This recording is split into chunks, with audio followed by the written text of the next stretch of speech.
Vamos ler aqui agora o livro De Alma para Alma, do Dr. Norberto Kepp.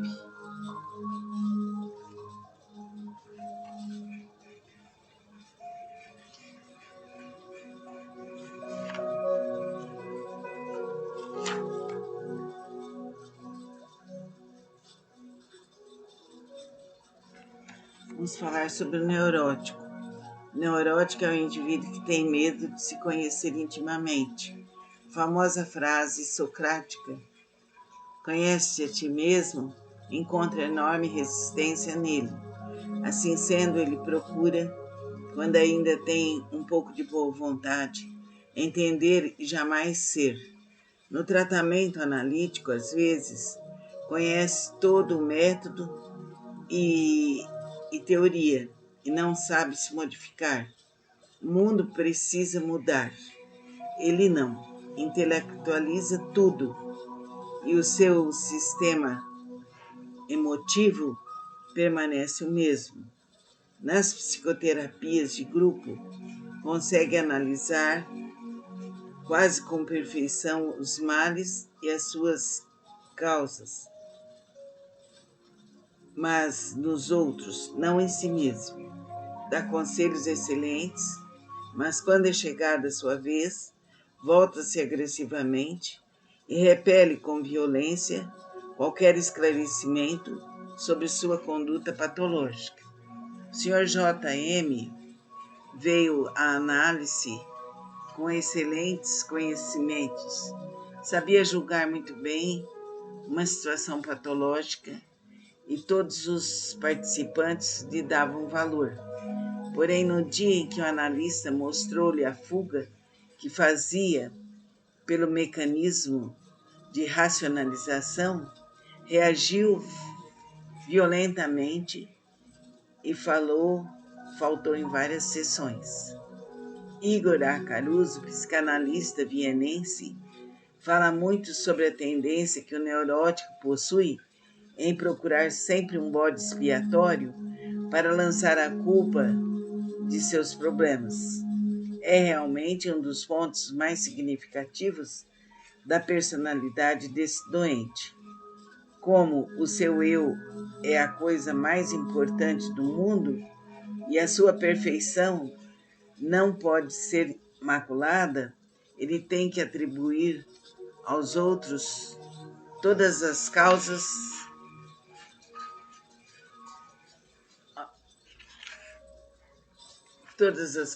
dos seus reveses. Como poderia aguentar o fato de não ser formidável? Por essas breves descrições da personalidade neurótica, podemos chegar à conclusão que o mundo é doente, que todos nós temos sempre, de uma forma ou de outra, sintomas da doença e que, em primeiro lugar, temos que admitir que mais neurótico do que nós próprios é muito difícil encontrar. Então, precisamos perceber que a neurose nos afasta da realidade e nos leva a um processo de teomania.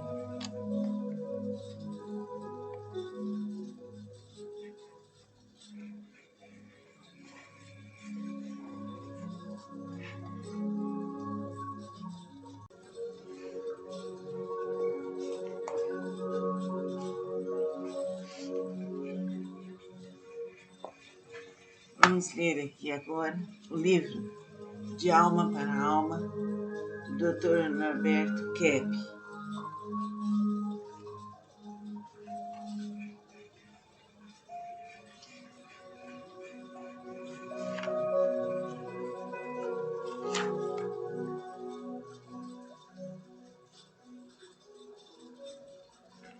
Vamos falar sobre o neurótico.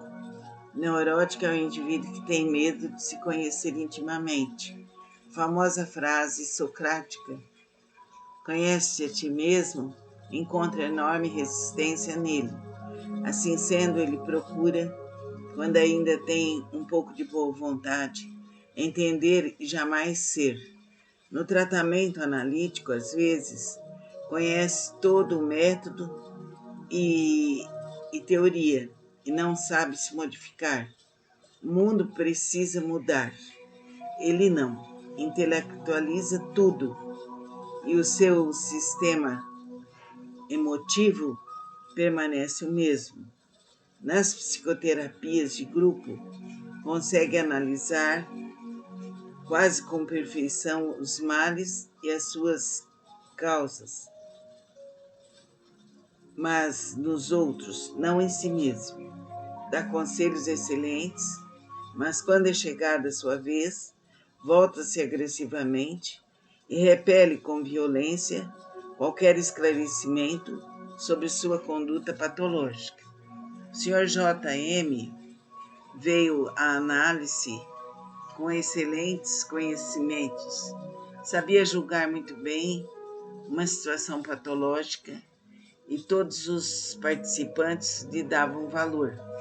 Porém, no dia em que o analista mostrou-lhe a fuga que fazia pelo mecanismo de racionalização, reagiu violentamente e faltou em várias sessões. Igor A. Caruso, psicanalista vienense, fala muito sobre a tendência que o neurótico possui em procurar sempre um bode expiatório para lançar a culpa de seus problemas. É realmente um dos pontos mais significativos da personalidade desse doente. Como o seu eu é a coisa mais importante do mundo e a sua perfeição não pode ser maculada, ele tem que atribuir aos outros todas as causas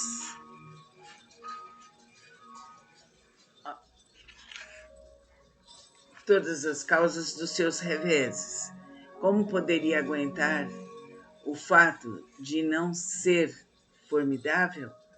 Por essas breves descrições da personalidade neurótica, podemos chegar à conclusão que o mundo é doente, que todos nós temos sempre, de uma forma ou de outra, sintomas da doença e que, em primeiro lugar, temos que admitir que mais neurótico do que nós próprios é muito difícil encontrar.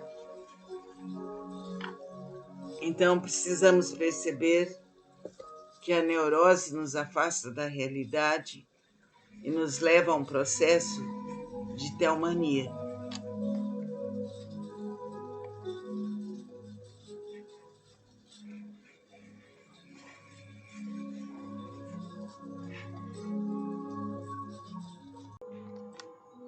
Vamos dar sequência ao livro do Dr. Norberto Kepp, A Medicina da Alma. Nós estamos indo assim bem devagarinho. Agora vamos ver a primeira parte, as neuroses, capítulo 1, a vida. A ciência tirou o aspecto pornográfico do sexo e hoje em dia os pais já conseguem abordar essa questão com seus filhos. No entanto, não se pode descer em certas minúcias desnecessárias, assim como não se narra detalhadamente certos hábitos naturais. Essas comparações poderá servir de medida até onde devemos ou não chegar. Freud exagerou a importância do sexo, tendo chegado a dizer que toda a sua libido estava interessada pela guerra, 1914. Ele tentou abranger toda a vida psíquica dentro da energia sexual. Se considerarmos o homem dentro da energia sexual, se considerarmos o homem dentro de seu plano unicamente biológico, ele teria razão. Hoje, a psicanálise moderna aceita outros elementos. Nesse caso, o mestre do inconsciente deveria ter falado: toda a minha vida psíquica está interessada pela guerra. Sabemos que a neurose se fundamenta em sua maior parte, no sexo, mas não nele diretamente, mas nas chamadas tendências prazerosas, necessidade de apoio, de autoafirmação, de prazer, etc. A neurose surge para tentar conservar o que de animal existe no indivíduo. Neste caso, temos que admitir que a humanidade caminha para uma evolução paulatina, na qual culminará com a predominância dos elementos mais condizentes à personalidade humana, às qualidades culturais, artísticas, os valores morais, espirituais e científicos. A psicanálise é o maior testemunho dessa evolução, no sentido pessoal e da própria ciência. Por esse motivo, ela não se presta para ser manipulada por indivíduos inescrupulosos, caso se queira obter a cura do neurótico. A formação do especialista é fator de importância fundamental, e nem todos os que se candidatam nas várias escolas alcançam um nível de idoneidade suficiente para trabalhar honestamente com os problemas mais íntimos da mente humana. «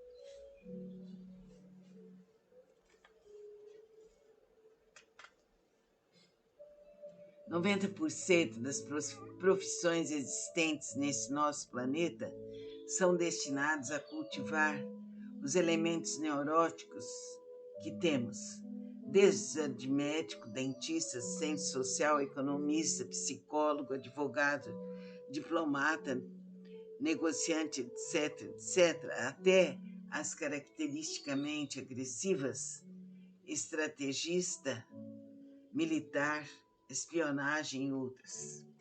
As atividades tipicamente construtivas, como a engenharia, agricultura, agronomia, etc., também são mescladas com os elementos neuróticos. Finalidade de defesas subterrâneas à prova de bombardeio atômico, de isolamento, mansões e claustros, de ostentação, etc. O verdadeiro progresso que poderemos ter nos é vedado quase totalmente pelas nossas deficiências psíquicas e o pouco que conseguimos, quase sempre levamos à destruição através das guerras. O que sucede no campo profissional repete-se em todos os outros. Aliás, já como consequência, os leitores poderão observar que existe uma grande inimizade entre os sexos e com uma atração sexual periclite, acabam-se como por encanto as qualidades mútuas e passam a se odiar como nem os animais são capazes. Alguns gênios conseguiram nos deixar caminhos certos e salvadores, principalmente os pertencentes a uma doutrina religiosa, às artes ou às ciências. O ser humano só conseguirá trilhar a vereda correta por essa tríade. Por isso, os melhores indivíduos são os religiosos, os artistas e os cientistas. O desenvolvimento humano está quase que completamente brecado pelas nossas necessidades neuróticas.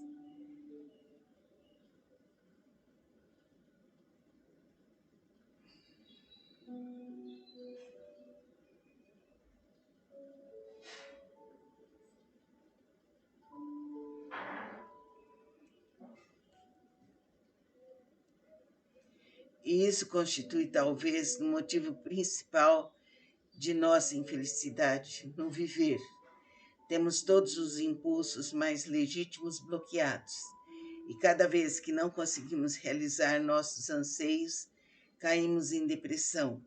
A psicanálise moderna está retirando sua antiga cegueira aos fatores mais importantes ao espírito e reconhecendo que o neurótico não é só neurótico, mas a doença faz parte de toda personalidade que tem também sua faceta patológica. Oxalá que esta nova ciência que surgiu em pleno século XX possa trazer toda uma série de benefícios à semelhança com o cristianismo no início de nossa era, pelo menos em parte. Vamos continuar depois, capítulo 1, que é a vida.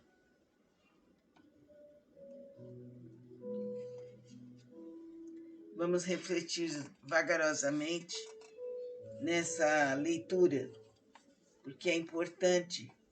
Esse livro aqui, A Medicina da Alma, que é a medicina psicossomática, é muito importante, mas temos que ouvir o texto várias vezes para entendê-lo com profundidade.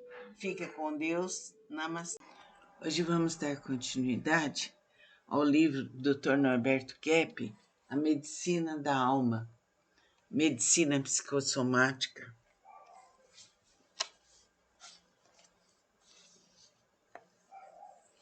A psicanálise o psicanalista pode ser um médico, um psicólogo ou uma pessoa formada universitariamente, mas que tenha conhecimentos aprofundados sobre psicopatologia.